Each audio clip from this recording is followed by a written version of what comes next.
সময়টা ছিল 2015 সাল। সবেমাত্র অনার্স প্রথম বর্ষে আমি নিজের হাত খরচ চালানোর জন্য একটা টিউশনি করতাম।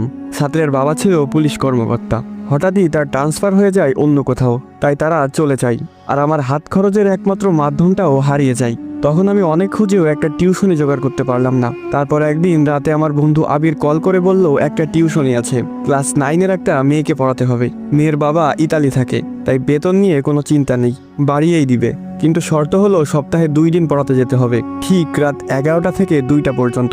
এমন শর্ত শুনে আমি সাথে সাথেই না বলে দেই, কারণ রাত 11টা থেকে পড়াতে যাওয়া আমার পক্ষে সম্ভব না।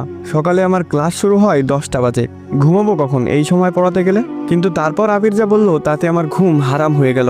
ও বলল 15,000 টাকা বেতন দিবে। এবার ভেবে দেখ, তখন আমার কাছে 15,000 টাকা 15 লক্ষ টাকার সমান। আমি খুশিতে গদগদ করে হ্যাঁ বলে দিলাম। আবির আমাকে ঠিকানা টেক্সট করে দিল আর বলল শুধুমাত্র শনিবার এবং রবিবার রাতে যেতে হবে। আমার কাছে বিষয়টা কেমন জানি অদ্ভুত লাগলো, কিন্তু টাকার নেশায় কিছুই মাথায় নিলাম না। 2 দিন পর শনিবার আমি রওনা দিলাম আবিরের দেওয়া ঠিকানা অনুযায়ী। শহর থেকে অনেকটা বাইরে হিন্দুপাড়া নামের একটা গ্রাম আছে, সেখানে বেশিরভাগ বাসিন্দাই হিন্দু ধর্মের অনুসারী। আমি সেখানে গিয়ে একজনকে ঠিকানা দেখিয়ে বললাম, ভাই এই বাড়িটা কোন দিকে বলতে পারেন? সে আমার দিকে কিভাবে যেন তাকিয়ে থাকলো কিছুক্ষণ, তারপর বলল সামনে গিয়েই একটা পুরনো বিল্ডিং পাবেন, ওইটাই আপনার ঠিকানা। আমি সামনে হাঁটা শুরু করলাম। একবার পিছনে তাকিয়ে দেখলাম লোকটা এখনো সেই অদ্ভুত ভঙ্গিতে আমার দিকে তাকিয়ে আছে। কেমন যেন একটু লাগছে আমার ভিতরে, মনটা সায় দিচ্ছে না যেতে। কিন্তু 15,000 টাকার কথা মনে পড়লেই আবার মন বদলে যায়। না, গিয়েই দেখি। একটা পুরনো বিল্ডিং এর সামনে এসে দাঁড়ালাম। হ্যাঁ, এটাই সেই ঠিকানা। 11টা বাজতে আর 1 মিনিট বাকি। আমি গিয়ে দরজাটা নক করার সাথে সাথে দরজাটা খুলে গেল। মনে হচ্ছে কেউ যেন আমার জন্য দরজার কাছেই দাঁড়িয়েছিল। দরজা ধাক্কা দিতেই খুলে গেল, খ্যাত করে একটা শব্দ হলো, কিন্তু সেখানে কেউ ছিল না। তাহলে দরজা খুললো কে? আমি কখনো ভূত প্রেত এসবে ভয় পেতাম না, অনেক দেখেছি জীবনে এসব। একটা কথা বুঝে গিয়েছিলাম, সেটা হলো তাদেরকে ভয় পেলেই তারা মাথায় চড়ে বসে। তাই নিজেকে খুব শান্ত করে বাসায় প্রবেশ করলাম। বাসার ভিতরটা কেমন যেন অন্যরকম দেখতে। প্রতিটা দেয়ালে আরবিতে কিছু লেখালেখি করা, অদ্ভুত অদ্ভুত ছোট পোকামাকড়ের দৃশ্য আঁকা। সবচেয়ে বড় কথা, বাসার ভিতরটা একদম নিস্তব্ধতায় ঘেরা, কোনো একটা ছোট শব্দ কানে আসছে না। একজন মধ্যবয়স্ক মহিলা একটা রুম থেকে হাসি মুখে বেরিয়ে এলেন। আমাকে বলল, তুমি নিশ্চয় গালিব, আবির তোমাকে পাঠিয়েছে। আমিও একগাল হেসে দিয়ে বললাম, জি আন্টি। তারপর আন্টি একটা রুম দেখিয়ে দিয়ে বলল, ওই রুমে যাও, রিশফা ওখানেই আছে। দেখো বাবা, ভালো মতো পড়াতে হবে, ও অনেক ফাঁকিবাজ। ও, তার মানে আমার ছাত্রীর নাম রিশফা? আমি বললাম, সেটা নিয়ে আপনি চিন্তা করবেন না আন্টি, আমি রিশফাকে ব্রিলিয়ান্ট স্টুডেন্ট বানিয়ে দিব। এই বলে রুমে গেলাম। দেখলাম রিশফা এক মনে খাতায় কি যেন অঙ্কন করছে। আমি গিয়ে হালকা কাশি দিতেই সে উঠে সালাম দিল। আমি সালামের উত্তর দিয়ে বসলাম। খাতার দিকে লক্ষ্য করে দেখলাম সে অদ্ভুত একটা প্রাণীর ছবি আঁকছিল। এমন প্রাণী বাস্তবে নেই, শুধু কল্পনাতেই আঁকা সম্ভব।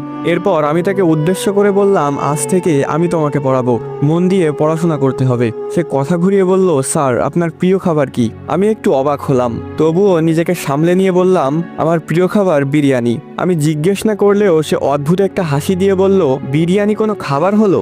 আমার তো প্রিয় তাজা রক্ত আর মানুষের মস্তক। একটু ঘাবড়ে গিয়ে বললাম, এসব কি ধরনের আর কি? আমি তো আমার স্যার, পড়াশোনা বাদে কোনো ফালতু কথা হবে না আজ থেকে। সে একটু মন খারাপ করে পড়ায় মনোযোগ দিল। বারবার আমার মনে হচ্ছিল কেউ যেন উকি দিয়ে আবার চলে যাচ্ছে। হতে পারে আন্টি তার মেয়েকে ঠিকমতো পড়াচ্ছে কিনা সেটা দেখছে হয়তো। আমার চোখ খুব জ্বলতে লাগলো হঠাৎ করে, মনে হচ্ছে কেউ যেন চোখে মরিচ জ্বলে দিয়েছে। আমি রিশফাকে পড়া দেখিয়ে বললাম, তোমাদের ওয়াশরুমটা কোন দিকে? সে হাতের ইশারায় দেখিয়ে দিল। আমি তাড়াতাড়ি ওয়াশরুমে গিয়ে চোখে পানি দিলাম। তারপর আয়নায় তাকিয়ে দেখলাম চোখ লাল হয়ে আছে।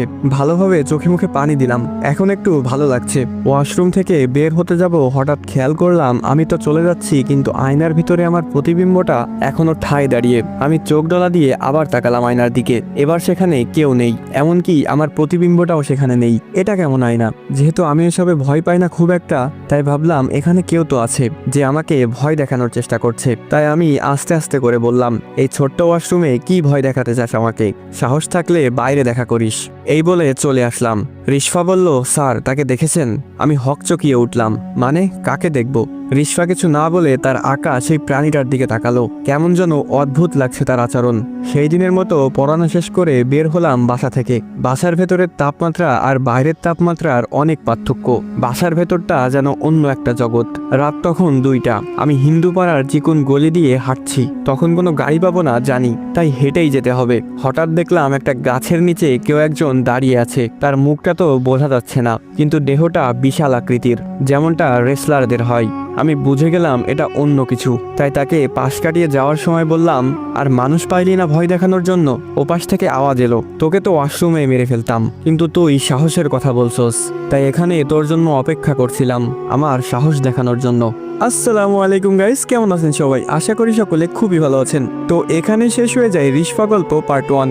যারা পার্ট 2 দেখতে চান তারা আমার ইউটিউব চ্যানেলে গিয়ে দেখে আসতে পারেন। সেখানে পার্ট 1 এবং পার্ট 2 একসাথে আপলোড করা হয়েছে। আমার ইউটিউব চ্যানেলের লিংক আমার টিকটক আইডির বায়োতে দেওয়া আছে, সেখান থেকে গিয়ে দেখে আসতে পারেন।